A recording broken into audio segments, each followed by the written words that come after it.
Hello everyone and welcome. I hope you guys are all staying safe in this cursed year of 2020, but nonetheless cast aside all that evil and stress and sadness that's out there in the world and sit back and enjoy this relatively quick guide to the new Wood Elf update. So in this video, we'll be going through all of the aspects of the Wood Elf update, and man, I have to say there are a lot of awesome changes, and yeah, it feels, relatively similar to the Greenskin update we got not long ago. It really overhauled the faction, and I'm actually really looking forward to playing a couple Wood Elf campaigns. So let's begin by taking a look at how they play by using this guide section. And then from there, we'll be loading into the different aspects of the update with various save files and showing you the actual effects that are described here in action. So the Oak of Ages life-giving world roots have seeded a number of magical forests across the world, but over time, interlopers and neglect have caused them to wither. By performing various actions such as securing these various heartlands, so you can see these nearby territories basically, we'll get into that later, but each magical forest on the old world, and we can actually zoom out and you'll actually see them. So for example, they have the Vale over here, the Witchwood, Sacred Pools, and there's also a couple over here throughout the old world in the Empire region, etc., etc. Each of them has its own kind of surrounding region. So for Wood Elves, it's not going to be as important, for example, to secure provinces. More so, you want to look, okay, here's the Oak of Ages. These are all the territories that are pertinent. By either securing those territories or, getting rid of the current, inhabitants, very gently, of course, you're going to be increasing the health of your tree, which we'll go over in great detail once we do get to that point here in today's guide. But more or less, once we secure those and deal with those threats, it will increase the health level of the tree, which of course you can see here. So there's encounters, battles and raising, pacified hearthlands, etc., etc. We'll get into that, like I said. You can heal up your tree, which of course is very essential for winning your campaign. The Deep Roots connect all magical forests of the world, allowing Wood Elves to instantaneously travel between different continents with ease. Now, this is probably my favorite aspect of the update. The Wood Elf campaign is very much kind of like, I was about to say like Build-A-Bear, but build your own campaign. If you want to have a campaign, for example, in the Empire lands, you can use the world roots to travel your army and start healing, the forest over here at Lawlorn Forest or Griffinwood or the Forest of Gloom. You can basically be like, all right, I want to fight High Elves. That's where my campaign wants to develop. Oh, I want to go fight some Dark Elves over here. Let's do that. I want to fight some Greenskins and maybe some Beastmen down in this region. You can do that as well. Oh, who am I kidding? The Beastmen never last for like 2 or 3 turns in the campaign with the exception of these random AI armies. But you guys get the picture. So it allows you to travel to these different regions using the Deepwood right here, which you guys can see. It can only be used on turn 10, but don't worry, I will fast forward to turn 10 and show you guys all that action. And you can travel back and forth, which is very cool. There is a cooldown between doing it, but it's very short. Usually, I believe it's 4 turns. Then you can come back. So you can expand, grow all these forests, get rid of all the interlopers nearby, and of course, win your campaign. So that is the Deep Roots right there. We'll show you. And the Oak of Ages leads back to the Oak of Ages, of course, by securing Athelorn's borders and healing the other magical forests of the world. Wood Elves can rejuvenate the world roots' life-giving powers. So if you take a look at the Oak of Ages, for example, you can see the current health of the tree. As it increases, you get growth, you get upkeep, you get all kinds of cool stuff. So again, we'll be looking at that. And the last thing is offices. So the Wood Elves do have an office system, which we'll be taking a look at in just a moment, that allows you to place different characters in positions of power, each of which gives you different traits and boons. So that is relatively the basics of how they play, just kind of in a general summary. But now we're going to dive into the nitty gritty and really take a look at all this. So to win the campaign, for the Wood Elves, of course, you have to have your forest health at 500, and then you have to win the defense of the oak, which of course I believe has been updated. And now let's go ahead and look at the elephant in the room. So one of the worst aspects of the Wood Elf campaign, historically speaking, was the Amber mechanic. It was a god-awful mechanic that pretty much just, it just was terrible. You couldn't build your elite units. You basically just spammed Way Watchers. It was really unfun. But Amber still does exist, but you only gain it by healing your forest and also through technology, but it's not as essential. So let's go ahead and take a look at the tech tree. So you can see here, more or less like 80% of the skills do not require you to use Amber. These are just all basic things like diplomatic relations with Bretonnia, Lord Recruit rank, and this is a whole new tech tree. So perhaps I'll do a separate video on this, but if you take a look here, we can mouse through. So this lets your forest heal faster. This one gives you Winds of Magic and extra spell singers. This one gives you recruit rank for all your units and heroic killing blow to your different characters. And here you have public order. There's all sorts of cool stuff that really allow you to contour your army. But the Amber mechanic is now used for very elite specialist upgrades. So for example, you can use your Amber here to upkeep your Dryads to make them cheaper. Here you can use it for general growth to all of your regions. Here you can use it for income from settlement buildings. This helps with your Lore of Beasts, for example. This helps you with Dryad, Treekin, and Treemen, and basically you're getting the picture. The Amber is only used for these elite upgrades here in the center, which of course, aren't even that crucial really. If you don't do any of them, like it's not going to be the end of the world, but you get Amber by healing your forest. So if you heal the Oak of Ages, for example, go to the Vale and heal that. You go to the Witchwood and heal that. Each one of those is going to be giving you 1 amber. So that's kind of the gist of that with the tech tree. So hopefully you enjoyed seeing that. So now we can jump on over and take a look at the offices. So here we have Mel Gibson, and Orion and Durthu both have their own different offices. So for him, he's got the Orion's Chosen. So he's the master of the hunt. This lord will lead the wild hunt, which we'll be showing you in just a minute, during which they become more powerful in battle, which is quite cool. We have the Spirit of the Hunt. So this one is for Dryad and Shriekin different units. This one is for missile units. So the Talon of Kurnus can be like your missile army with Way Watchers. It gives missile strength, which of course is quite good. Here, this lord will join the wild hunt during the strength. Yeah, so they get the bonuses as well. This one's very good. It gives ammunition to your Way Watcher armies, which if you're looking to like cheese sieges is very strong. Also gives you not shielded, but armor to your Eternal Guard and Glade Guard units. Here's the Master of Drums. The Lord of the Wild Hunt joins. It's probably one of the weaker ones, but it does give weapon strength to your infantry units. Here we do have the Herald of the Hunt, upkeep for all cavalry units. If you're looking to, of course, you guys saw in the trailer, you do have the Great Stag units that will be coming. So here, this is going to be a good one for those. Oh, look at that. Public order for local enemy province. That's kind of neat too, and especially in head-to-head campaigns. And yeah, upkeep for Deepwood Scouts and all those different units, campaign movement range. So this is Orion's office. So yeah, it's definitely very cool. So now we're going to jump over and take a look at Durthu's office, which is quite a bit different. Now we're back with Durthu. So let's go ahead and take a look at his office system. So he has the Gathering of the Ancients. So he himself gets local recruit rank for Ancient Treemen and also the Lamentation of Despair. Here is the Ancient of Talrenic. This gives growth, casualty replan, and also an ability, Befuddlement of Mischiefs. Oh, look at that. Oh, wow, that's really good. It gives like a Prey of Anothrema ability to that particular lord. Here you have the Ancient of Delandria, Public Order, Untainted, and also gives a Resplendence ability, which gives melee attack and weapon damage. The Ancient of Threllock here gives construction, cost reduction, income from all buildings, and also the Annoyance of Netlings. So it looks like a debuff ability. And we do also have the Ancient of Drathandor. Oh, look at that. I wonder if you can make Orion, or it requires like a Treeman or something. You can see recruit rank is level 1, required rank level 1. So yeah, I could like recruit an Ancient Treeman right now, for example, and probably slap him into one of these things. So let's actually go ahead and do that and see what happens. So we'll go ahead and click this off. We will go to the waterfall. Let's recruit a lord. We'll get you, and you can see, of course, this is something else we should take a look at. These different characters, much like with the greenskins, they have new bound abilities. So the Murder of Sprites, for example, gives you a damage over time ability, and this goes for like your different Glade Lord characters too. I think they can get them. Yeah, we have Ariel's Chosen right here. So Winds of Magic, and yeah, obviously that's really good, right? Winds of Magic spamming is one of the best things in campaign for getting your caster strong. But for the sake of this, we'll go ahead and recruit this bad boy. What does that do anyways? Greatly depletes. Oh, look at that. It gets rid of their ammo. Oh, that's pretty cool. That's a very unique mechanic. I don't know how strong it'll be, but yeah, certainly not useless. So we can go to the offices and we can drag him into this, for example. He will gain those abilities and we can check that, and all is good. Now, another aspect of that, we've seen Durthu's office, and while on the subject of Durthu here, we have Dryads and Treekin in a starting army. So this is the new scrap mechanic. It's not scrap, it's aspects. So you can pay gold instead of like a unique resource, for example, and you can give them the aspect of the Birch, which lowers physical resist at the expense of AP damage and speed. You can give them aspect of the Willow, which they lose a little bit of AP, but they get a bonus for its infantry and melee defense. So if you're fighting a faction, depending on where you decide to go with your world routes, right, you can cater to your opponents, which I think is very fun. An aspect of the Oak as well, which is going to give armor and charge defense. So, I mean, this could be very useful against like an early game dwarf army, right? Like you don't need the speed. Let's get a little bit of extra armor, and you know, I guess the charge defense isn't super useful against dwarves. But you can see here we also have a similar system here with the tree men, and you can see there you can do the same thing. You can do the same thing, although it's a little different. They get the expert charge defense, and here I think they get just more stats overall. So they get the plus 12 there on the armor piercing. So yeah, that's another aspect of the update is the tree spirits or tree aspects. You can do that with all your dryads. Of course, you can't do that with your elvish units, but it's available to all the tree units, which if you're playing a Durthu campaign is going to make it quite fun and engaging for sure. So you guys have seen the offices of Orion, aka Mel Gibson, as well as Durthu. You've seen the tree spirit upgrades. And now we're going to be jumping into the real nitty gritty, guys, and taking a look at how the forests work, how the incursions work. Incursions are a new element of the Wood Elf campaigns where basically random Skaven and or Beastmen threats appear throughout your forests. And if you don't deal with it, it causes huge penalties. But if you do deal with it, it gives you, bonuses and things like that. Pretty basic stuff for sure.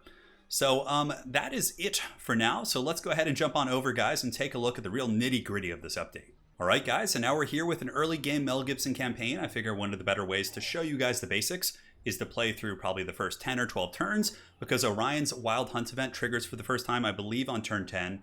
And also we're allowed to use our forest teleportation ability, the Deep Roots, on turn 10 as well. So we'll make sure to show you guys all those basics, the incursions, all that kind of fun stuff.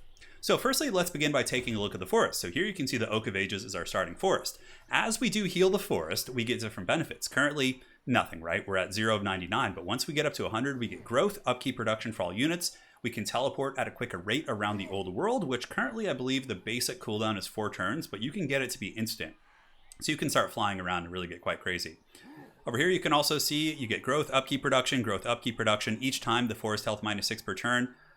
In this magical forest from natural decline, so it's something you have to balance out, but really in my testing it hasn't been too big of a deal.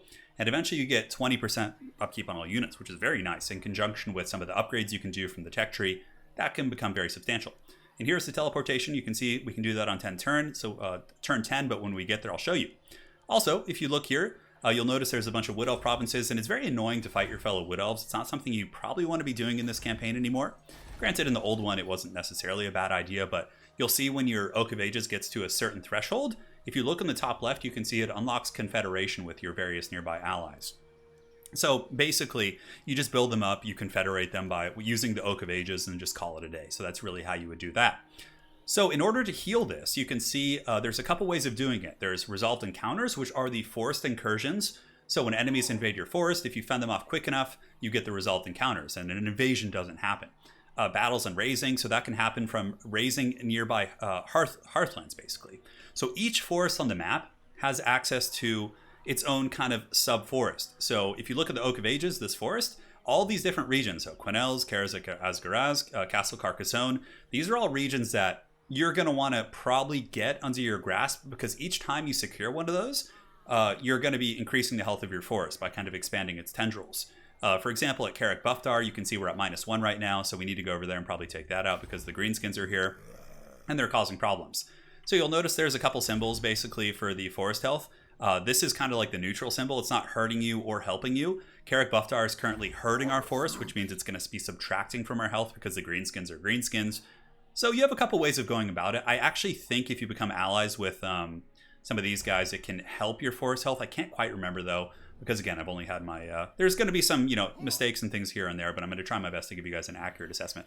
So basically, you want to increase the health of your forest by securing all these different regions and creating outposts. And Wood Elves don't really care about provinces that much. It's more so about securing the hearthland and getting the, the forest, all rebuilt and everything. So as you increase that, you get different benefits. It's also a progression system for the campaign. You can see decline is from unresolved encounters, hostile hearthlands, which is the greenskins in the south there, natural decline, and corruption. So these are all variables you have to deal with in your campaign. So we saw the offices, we saw the deep roots, and we will see those. And now it's time to just get in there and do our thing. Also, something else we will do in this video is the lords, both Orion and Durthu, have had upgraded trees. You can see he's got all kinds of cool stuff. So towards the end of the video, I'll go over both of those. But for now, we're just going to kind of rapid fire through this. And we're just going to start karate chopping here. And also you can see the Oak of Ages can be upgraded with gold now.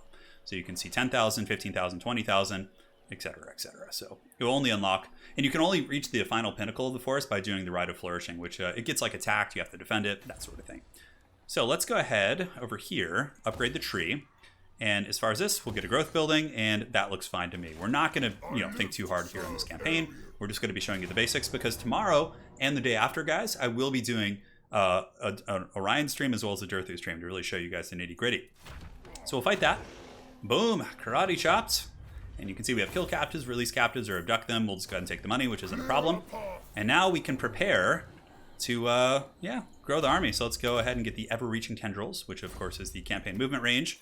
We have our Waystalker. With him, we'll get the Arrow of Karnas, which is a very, very powerful ability. And let's go ahead and get a couple archers. And yes, this will give a campaign line of sight as well as a public order. So I'll pass turn here. You guys will notice we'll have a couple turns where we pass very quickly because there's incursion events, all sorts of scary stuff. And if you don't deal with it quickly, things can get quite scary for sure. So, and you can see we're passing along, my friends. Passing. The Oak of Ages calls to us. It is still mortal empires. But yeah, eventually we would be able to confederate these guys and, do the deal there. So, the Bray Herds gather. Responding to a monstrous war cries of a bloodthirsty beast lord, a braying horde of beastmen has been spotted slowly amassing at the edge of the forest, which is right here. So the events, the incursions, are kind of shown using this mechanic right here. So in order to deal with them, you can move, but you can also use the world roots and like teleport right on top of them. So, you know, Orion being, you know, master of the wild hunt and the true alpha he is going to run over there and deal with this. We'll see what we have to fight. And it looks like it's Beastman ambush battle. So we could auto-resolve this, we could fight this. But for the sake of this video, we're just going to auto-resolve it. We'll get the win because it was an ambush. We lose a couple units, but we're only testing on normal right now, so it's not really a big deal. Let's take the money so we can build up. And boom, they've been karate chopped, the Beastmen have been destroyed. And the Oak of Ages is now increasing in health. You can see Battles and Raising has given us a +2 to our health. And we still have the Hostile Hearthlands here of the Greenskins, which are really giving us some grief. So that will probably be next on our agenda, is to go down there and deal with that. So let's go ahead, get some more archers. And probably some Eternal Guard is fine. Orion is going to go into his tech tree, and we're just going to make him a beast in combat. Craven Othrema has more of the melee focus here, and there's so much cool new stuff as well. He starts with all those good abilities. So let's give him the piercing shots. Yes, we'll get him, you know, taking out those greenskins. And yeah, we'll see you guys on the next turn after we build a little goodness here. We do have the cooking building, and probably getting the tech to get upgraded archers wouldn't be bad. All right, guys, see you in the next turn. All right, now the boys are back in town. We, of course, have a greenskin army down here, so we'll make our way over there to deal with that because it is damaging our forest, and you can see we've already lost one of the health points we accrued, so we need to get down there and do some battle. So we'll move there, and that's pretty much it for the turn. We'll go ahead and pass for now, and we'll see you guys in the next one. All right, guys, the greenskins have come out to fight, so I'm going to go ahead and just fight this battle on the battlefield. There's nothing new to really show you here, other than the fact that Orion actually does attack on the move now. So when he's chasing things, he throws a spear, which I think is very cool. But I'll just fight this battle, and we'll see you guys after it's over. A decisive victory indeed. So let's go ahead and get the casualty replan there, and we should be able to show you the new Wood Elf capturing system. So basically how they create their outposts. So Orion is leveled up. Let's get the piercing shots because nothing is more epic than throwing a fat spear there. And for our character, we can get the Eyes of Kurnus. You can see here he's got those abilities. So we'll move into Carrick Buftar, which of course is poisoning our fair lands. So we're going to take this. We'll auto-resolve. And now, yeah, we lost our Wild Riders, but who cares? So now you have a couple options. You can occupy it, which in doing this, it gives you +1 health per turn. So basically it takes you upward by owning one of your Hearthlands. The other ones in the Bretonnian lands that aren't hurting us, if we do the same thing there, for example, it will give us the 1 per turn. Or if it's like really far away, like you just want to get that immediate boost, you can do that as well. So if I raise this, I get 5 immediately, and then I get +1 per turn to local magical forest while settlement remains raised. But the problem with that option is somebody's going to settle it. Even your allies might go there, the dwarves might come. Typically, I like to occupy the ones that are in your immediate forest region, right? So we'll occupy it here. Now we have Carrick Buftar. So what's the issue being is like we don't have any incentive to go to Carrick Izor or these other places. So how are we going to deal with the problem of not securing provinces? Well, Wood Elves in their new campaign don't really give a shit about that. You have like these really tall civilizations. You don't go very wide. You have your main base, and then you have these outposts. So with the outposts, the main building itself gives you +6 public order and untainted, which makes them very self-sufficient. And you can build resources to get income, but more importantly, you have some other really cool options. You have the Waystone, which gives you growth to all provinces in all forests. So if you're trying to, really go macro heavy, this is definitely a good long-term plan. It gives you a garrison of Hawk Riders and Treekin and casualty replan. This one gives you a different garrison of Eternal Guard, Wildwood Rangers, a Glade Guard, and more Glade Guard. And it also lets you recruit them. This one gives you growth to adjacent provinces, so this one only helps the immediate forest. So if you just want to work on one region, focus there very heavily, you can do this, but it also lowers recruitment cost of armies, which is very, very nice. It can make, just spamming Glade Guard recruitment very, very cheap. Also helps with global recruitment duration, -1 turn for all armies, which is insanely good. So if you have like 2 or 3 of these in a couple of your settlements, that's all you'll need probably for most of your campaign, because it just gives you basically 1 turn global recruitment no matter where you are, which is incredibly sexy. This one gives you Dryads. It also gives you income for aggression, like raising and post-battle loot for all adjacent regions. And this last one here gives you growth in that particular region if you do happen to want to grow it or something. But really, I think the best ones are the global recruitment one here, which gives growth to my nearby forest, or the one that does give you the growth all across the board. So for the sake of testing, we'll go ahead and do that one and show you guys how that goes. And yeah, so that's how that works. And now you can see our forest is growing. We're getting from battle and raising. And when we pass the turn here, it should reflect that change. So whatever, we'll just click all this. And I think we can do some global recruitment. But once we build that other one, for example, it will go to a single turn there. Getting Craven Othrema on Mel Gibson is so freaking awesome. So let's go ahead and do that, and we'll see you guys in the next turn. All right, now we're back, so let's go ahead and take a look at the Oak of Ages. You can see here the hostile, or Heathland. Oh, is it Heathland? I've been saying Hearthland. Well, Heathland is currently not a problem. And since we have a pacified Heathland here, we're getting +1 per turn. That's very neat. So obviously you can see that can happen very quickly. We just need to basically go to the Oak of Ages and see what regions are there, right? So currently we have Carrick Buffdar, so you would want to go get all these Bretonnian regions and start to butter their bread once you deal with the orcs here. I believe the orcs have left. The garrison should be appearing soon-ish. It's obviously still damaged, but the garrisons are pretty resilient. You get some good units. You get missile units. You get some elite infantry very, very early in the game there. We also do have that. So we'll go for Vol the Maker, give us armor to our infantry. Not really thinking it through too much there. But for now, since we have it here, let's go ahead and recruit some troops, and we will see you guys in the next turn. Now we're back, and the Haggard Greenskins are raiding us down there. No problem. We'll get you, and let's get some training. Whatever, it's fine. So we're very close to being able to teleport. We're on turn 6 of 10 right now. Our forest health is increasing quite rapidly, and there's various events that will make that happen even faster here. So we'll definitely do our best to make that happen. You can see here is the new Glade Captain, which I'll be showing you guys in a video a little bit later today, most likely. And yeah, everything looks good more or less, and we could sit here. I just want to make sure the garrison is strong enough, but probably honestly going down here and karate chopping this greenskin character is going to be the way. So we could even world route or use the world routes to get closer, although it looks like moving is probably our best bet. So we'll move down there. Should be able to take this guy out. Yeah, his army's pretty sad. And we will see you guys in the next turn. All right, we were able to intercept them, so we'll auto-resolve that. Take the casualty replan. And during the past turn, the Beastmen actually moved in, which is pretty funny. You almost never see them. I don't think they can even take the garrison. Yeah, that army's pretty pathetic for sure. Classic Beastmen. Yeah. Very, very funny stuff. So this region's all secure now, so now we can start making our way back up north. So we'll do the world routes here. We could even march, actually. That'd probably be a little bit faster. We'll go there. That'll give us more movement. We'll go back. We'll karate chop the Beastmen. There haven't been any more incursions, although I believe we're due for one here in a turn or two. Shouldn't be a problem. We'll be ready to fight it. We can go ahead and do some more recruitment. And we'll see you guys in the next turn. The dreaded Beastmen are here, the full might of the Beastmen nation. So I'll fight this battle, I'll crush them real quick, and then I'll see you guys after all is said. No surprises, the Beastmen were crushed. Just can't get any love, those guys. Really tragic stuff. So yeah, just like every other campaign, the Beastmen will meet their demise very, very early on, I'm sure. And now we got some non-aggression pact, sure, man. They would be confederated rather quickly anyway, so... Alright, so we have some diplomatic options. We're going to go ahead and take the money because those Bretonnian lands will be ours. So let's go ahead and underway here and see if we can cut off the Beastmen from escaping. Very, very thematic stuff for sure. Let's get the reload time. I just love the idea of those javelins. Oh, it's so awesome. Alright, looks great to me. We can do a little bit of recruitment, I suppose, although honestly our army is probably more or less fine. We're about to get the next tier, and our forest health is increasing. You can see we're up to 11 right now, and the first tier would be... It's quite a ways away, but I have to say, there are a couple of events that make it happen very quickly, and once you get a couple of these surrounding Bretonnian lands, it happens very, very, very, very, very, very, very fast. Alright guys, see you in the next turn. Alright, rumors of a possible threat to the world routes have emerged, so we have another thing. And you can see there's constantly these threats and kind of siege situations where the forest is always under attack. So we'll move there, and that should trigger the event. So here we have the King's Glade, and it gives you some very, very interesting options. So the Bretonnians are spared. So we let the Bretonnians live, we get diplomatic relations with them, because I believe if you become allies with the Bretonnians, it does help the forest. And this makes our treekin pissed off. Okay, so unhappy tree spirits, and it gives us +10 health.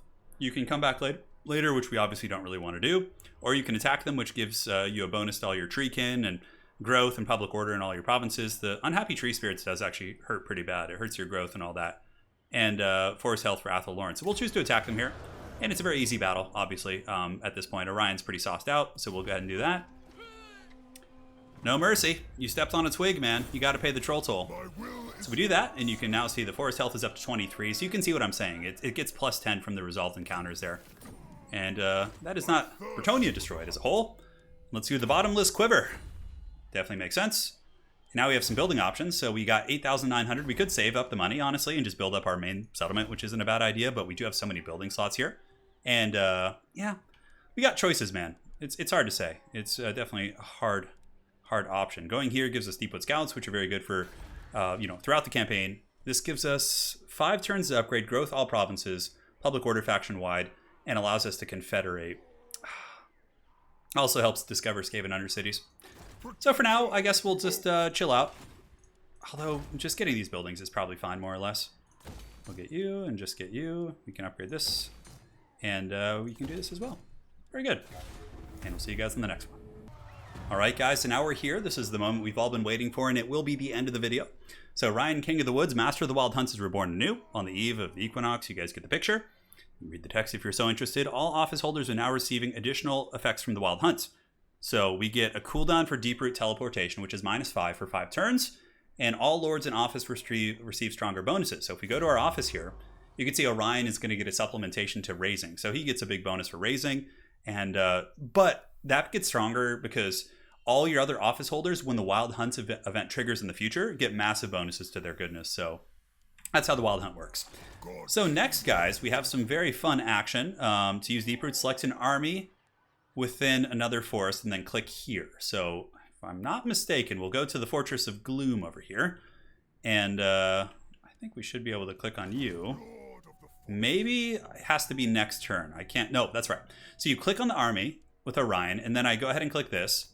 And are you sure you want to do that? I believe, yeah, it's actually 9 turns, I think. We'll find out now because we have the -5, so we'll see what the base is. And boom, we teleport there. We have a whole new campaign. It's awesome.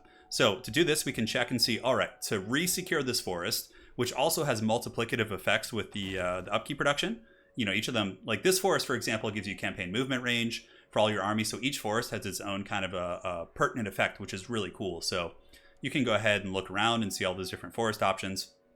But in this case, we can't use it for 5 turns. So the cooldown must be 10 turns in total. So make sure you want to, you have someone defending your other forest or that region is secure, because now Orion needs to go a little bit ham and start attacking these different armies, right? And you can see there's a good old army waiting for us here. And what is this? Like spider riders and all sorts of stuff like that? Yeah, so currently you can see the health of the forest. You know, nothing is hurting it per se, but nothing's helping. So we would need to secure these areas to start getting the +1 per turn. So that is the teleportation. It's a really, really cool mechanic. It's kind of like build your own campaign. You can go fight high elves, whichever. You can cater your army using the forest spirits if you're using Durthu to where you want to go. And that's pretty much it. So you guys get the picture. Obviously, to beat the campaign, we would need to get this the forest health up to 500. Then we can fight the final battle, etc., and perform the ritual, which you guys will be seeing on the videos of the campaigns I have coming up. Today's video was supposed to be a relatively quick guide into the campaign and what it has to offer, but that's pretty much it. So in summary, we took a look at the new tech tree stuff. I think the last thing we wanted to do was look at Orion's tech tree and also Durthu's, and we'll call it a day from there. But we looked at the healing mechanic, the forest health, teleporting using the world roots. You saw the incursions. You saw what happens when we conquer nearby settlements, the options you have there. You saw the forest spirits with tech and scrap, and the Confederation with the Oak of Ages and leveling that bad boy up. So in offices and yeah, all sorts of cool stuff. No more amber suffering. Life is good, man. So here we do have his quest battles up top. Obviously, you guys have seen those before. But over here, we do have the Possessed by the Trickster God, which gives him melee defense. Sight from Beyond gives him missile damage buffs. So you have some cool options. Obviously, you can get Praven Othrema. Never-Ending Hunt is really cool, actually. I would probably go down these 2 trees and just make Orion a raid boss, because it takes a 50-second cooldown off these, which is like half their duration, and you can just spam. Bounty of Kurnus gives you ammunition plus 100%. Dude, I'm so excited to just have Orion be like a raid boss in my campaign. And I will be starting an Orion stream tomorrow. It's not going to be a full campaign. It's more so going to be a showcase stream. But obviously, once the DLC is launched, I eventually will do an Orion campaign. So construction for military, ambush, campaign, line of sight, all that sort of good stuff. 5,000 forest spotting. Oh my god. He became able to see enemies hiding in the forest regardless of distance. That's so cool. It's not great, but it's cool. So those are kind of the unique effects for him. More reload time for the Lord's Army. That's actually quite good. So we'll go ahead and take a look at Durthu, and that will close out this video. All right, guys, and now we're here with Durthu to close out the video. So let's go ahead and take a look at his tech tree in all its glory. He is the eldest of the ancients. You can see here is his unique trait. All units in Durthu's army immune to attrition, weapon strength faction wide for forest spirits, all sorts of good stuff. So we have this skewering branch, armor piercing damage for dryads. So you can see we can get extra AP from one of our forest spirit upgrades. You can also get it here. Ward save for Treekin, Rain of Spine, same as Orion. We get the Howl of the Forest, Sight from Beyond, and Possessed by the Trickster God. So those are all kind of the same basic stuff. Foe Seeker, just kind of making Durthu a raid boss. Same thing here, Leadership, Vigor Loss. This helps him with his Lore of Wilds. This gives us fire resist and armor for Dryads and Treekin. So you can definitely make a very scary army of just Dryads. And yeah, even more ward save during forest battles. Man, it's going to be pretty crazy for sure. And Ancient, I think some of it's similar as before. There have been a couple minor changes, but just wanted to show you guys there were some like little tweaks here and there throughout the different tech trees. So anyways, guys, thank you for watching. Hopefully you enjoyed. I'll definitely be hitting these campaigns pretty hard once I'm allowed to actually do VODs and everything like that. And of course, one of the main ones I'll be doing is the Sisters of Twilight campaign, as well as Throughout the Unclean. So for the Sisters of Twilight, I'll be doing them in the Vortex, which is pretty much what they were designed for. And then I'll be doing Throughout the Unclean in Mortal Empires. So yeah, should be fun. So we'll see you guys then. Thank you so much for watching. And hopefully this guide was helpful and kind of helped you tickle the pickle, tickle the wood a little bit, and answer your questions about the upcoming Wood Elf update. I'm definitely very excited. And that's it for now. Thanks again, guys, and we'll see you on the other side. Take care.